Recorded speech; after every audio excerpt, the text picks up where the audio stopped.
Hello, I'm Finn, and welcome back to the Circular Economy Show podcast, published by the MacArthur Foundation. We're midway through a series where we're providing you with a dose of inspiration from thought leaders on the topic of regenerative. Last week, we heard from Biomimicry 3.8's Nicole Miller on Project Positive, the ambition to transform our spaces into places that replicate the ecosystem services of the land next door. This week, let's hear from Janine Benyus, the original author of the topic of biomimicry. Her core question is, what is the level of ambition we should have in anything we create? So we actually set about at Biomimicry 3.8 to see if we could design for ecosystem services.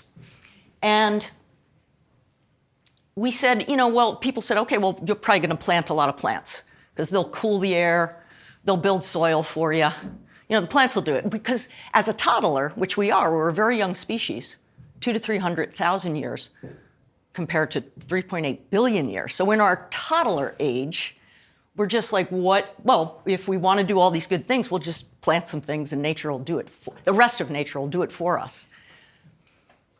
Not really. Let's figure out how to have our buildings, our infrastructure, our sidewalks, our roadways, our buildings pull their ecological weight as well. They should be storing water. They should be storing carbon. They should be cooling the air, right? Helping to mitigate floods, stopping erosion. What if in everything you built, like I walk on sidewalks now and I say, is that all you're doing? Is holding me up?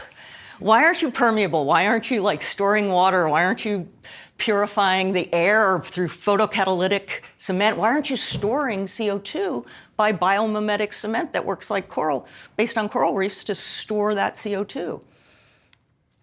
We only get that if we start to ask that of our designs. So what we do is we benchmark biological systems that are right next door, what the city would be if we weren't there, right?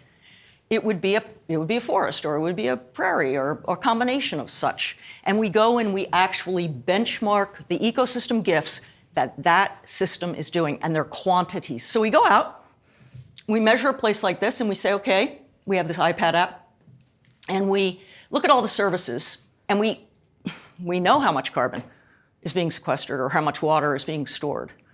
So suddenly your landscape architects are not just putting in gumdrop shrubs. They're putting in something that's a bioirrigator, something that attracts nesting and pollinating species, right? They're creating, and your architects are creating habitecture. They're creating niches for birds to live in, right? And we're actually inviting in that sort of habitat support as part of the design. So what if all buildings could purify water? This is San Francisco Airport, where Brent Constance, who studied coral reefs to figure out how to take CO2 like they do and turn it into cement. Reefs are the biggest cement, they're the biggest artifact on the planet, and they're cement, essentially. So he mimics that. It's a biomimetic cement. It's a company called Blue Planet, and if you go into the San Francisco Airport, that's your aggregate and your concrete. It's sequestering CO2. The Bank of America building has an HVAC system on it that cleans the air, and it comes into New York City. New York City air comes in, it leaves 3 times cleaner. Why don't all buildings do that? Right, we haven't asked. Thank you for listening to this episode of the podcast. If you enjoyed it, then please do subscribe to the Circular Economy Show podcast wherever you listen to your podcasts. We'll speak to you next time.